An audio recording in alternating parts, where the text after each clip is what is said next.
Almost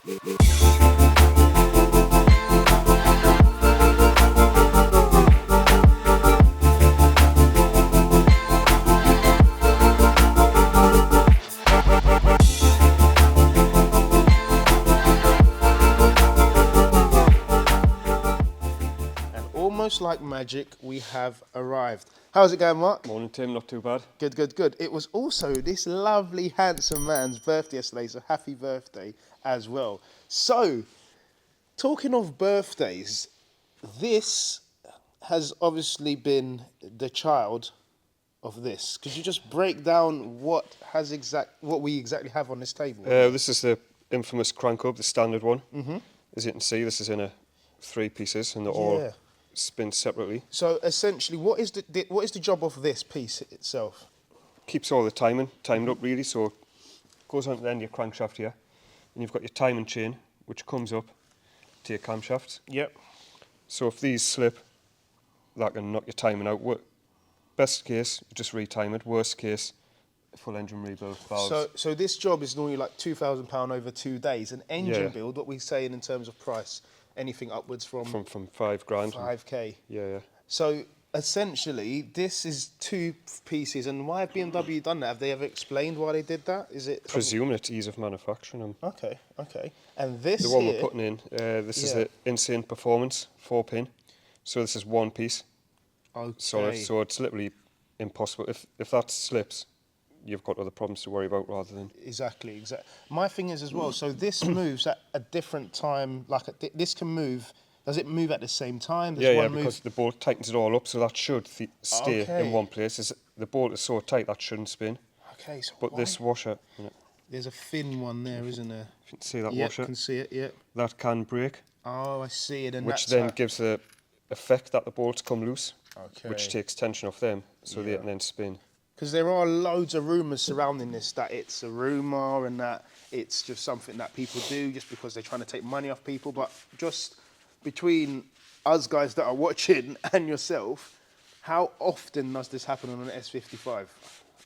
Depends where you look. It's obviously worse on the forums because people complain about it there. No one posts that they've drove to work fine today, do they? Exactly. Something else to mention as well, because I think when I asked you when we did get the car, I said, is it something I need to do, like don't downshift? Is it just, if I drive in manual mode, will it not happen?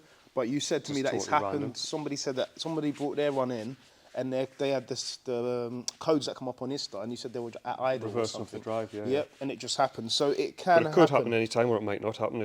I don't want to scaremonger. It's just... Sure. It is what it is.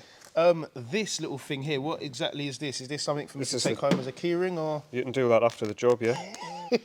This is just a template for drilling it, so... Okay. Once you've removed your standard crank hub... Yep. This bolts onto the end of the crankshaft. Just over there, yep. Yeah. Tighten that up so it can't move. Yep. And then it's a template for to drill it. Oh, okay. For the pins for the 4 holes there. Okay, so essentially that goes on and gets bolted on, and then we obviously use this provided. You get the drill with the Insane. Because I was going to say that's going to be some sort of strength in, like, some strong metal to drill through that. So it's that's a solid carbide. A normal drill won't even scratch it. Fair enough. You'll end up with a drill that long. Okay, and that brings us on to the ACL bearing. So for me, I cannot get my head around it. I've tried, but I really can't. Without going into too much detail, what are bearings and why do they need to be changed?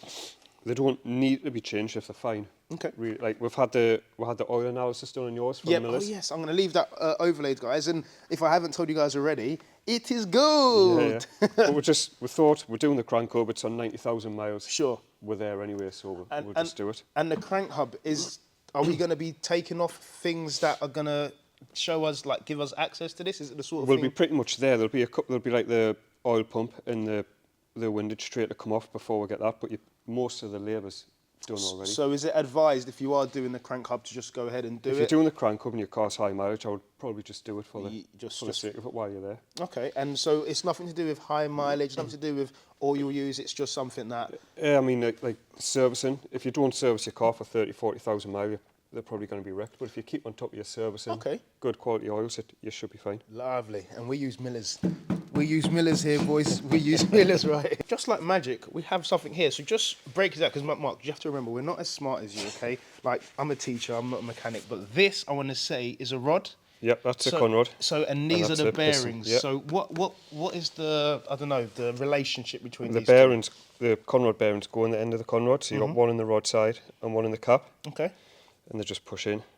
And over time, so this is a bearing in front of me. Yeah. And what would be going in there, and over time they do wear they away. They can wear. What should happen is there should always be a film of oil between the bearing and the crankshaft, so you get a thin film. Yep. But if something happens, your oil pump dies or you get oil starvation, and you don't have oil there, that can wear the bearings or damage it, or if your oil is left for too long, your oil is dirty. And this sits on this bad boy over here, you were saying? Yeah, the crankshaft out there, this is an N55 one. Okay. So that'll go on there, and then your cap will go on the bottom. And then it moves around. And then as it's going up, like it'll that. go up and down like that, yeah. Oh, I see. As the crankshaft spins. So obviously where we're doing the crank hub, the area where these are located is very the crank similar. hub's just bolts onto the end of the...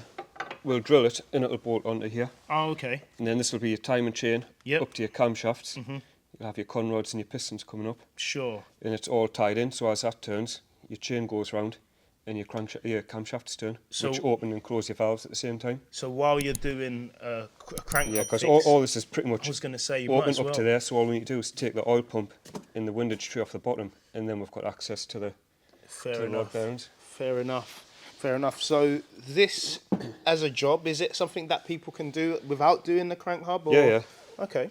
But just if you're doing one, it makes sense to do the both, other, because the big part of the labour's done. So if you're doing this on an N55, the crank hub isn't a thing though on an N55, it's more S55. No, yeah. Okay. I mean, we have done one on an N55 on a forged build, but because we're... Loads of power, fair enough. It was literally just the cost of the crank hub extra. 100%, 100%. Well, guys, like I said already on camera, we're going to leave the video side of things to Mark. So he's going to give us some point of view action, easy now, point of view. And hopefully, we're going to be having back a car that we can fully send to the moon. Because, guys, while I've been up here, Mark has shown me a box, and I cannot show you now. Because if I show you now, I might as well shut my YouTube channel down, because this is going to be probably the biggest thing I've ever done to a car. So make sure you guys stay tuned. That's it.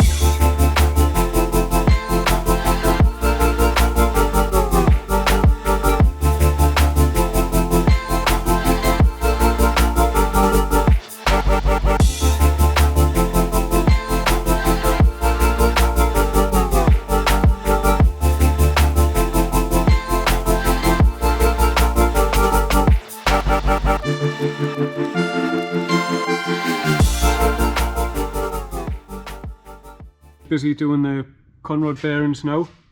We've got the, not sure if you can see, we've got the insane crank hub in now. Busy doing the conrod bearings. So what we do is take the old shells off, take the old bearings out, clean and dry the crank journals, and check the gaps with the clearances with a bit of plastic gauge. Let's see, we've got a couple of them out already. Not really too bad, especially for 90,000 mile. Got the new ACL bearings ready to go in, and some genuine bolts lubed up, ready to go in. I'll probably show the checking of the bearing clearances in another video with the engine that's out of the car. It's just a bit easier to see. And we've got all the new bolts and seals and gaskets ready to go on.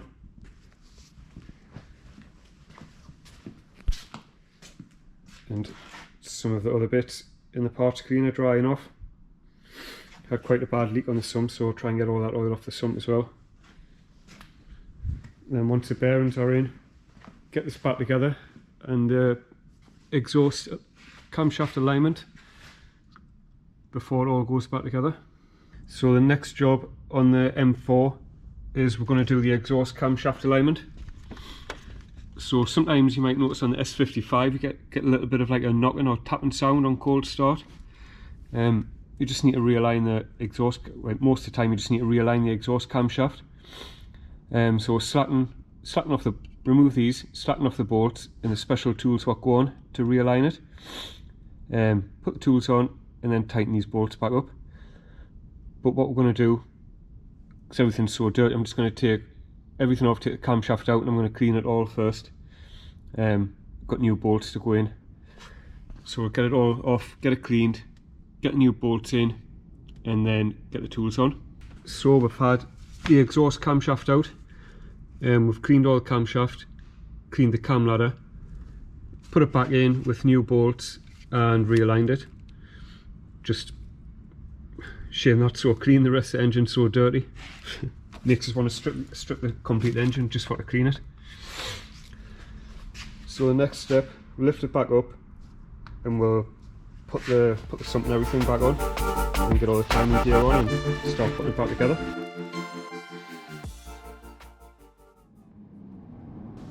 So you're probably thinking, what is this? Well, this is Lorna on the left and my good friend Charlie on the right, or as I like to call him, Chazza. So Charlie is an absolute top G, top guy. I think it means the same thing, but yeah, he is a ledge. He's got a lovely M135i N55 manual, as you can see, and the boy can pedal, even though I gapped him. So Charlie has kindly sent me this footage because I feel it's the best way for me to end this video.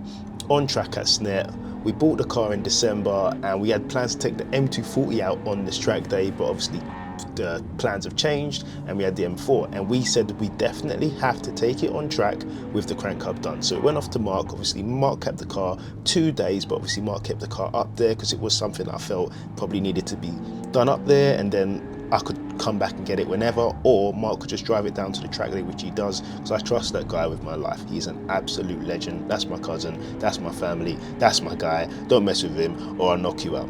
So I digress. As you can see on the track day, the car was an absolute dream. Bearing in mind it was only running EBC Blue stuff, which is a great fast road trackpad. It can be used on track, but we will be using the RPX and running the M Performance discs. The main reason why we said we wanted to wait till we've done a Crankhub to take it on track, because the Crankhub was something that could go from a £2,000 job to a £6,000 job, so we kind of played it smart there. So those of you that are doing it, by all means continue, stay on top of your oil changes, but me personally, I'd rather, I don't know, err on the side of caution to avoid a hefty bill. But as you can see, like I said, the car was stock, springs, pads, that's it. We're running the Michelin PS4Ss, and obviously Charlie's on the AR1s because he's minted. But yeah guys, so much more to come on the car. As usual, if you have enjoyed the video, please smash the thumbs up, subscribe if you're new to the channel, and we'll see you in the next one. Big shout out to Williams Performance again.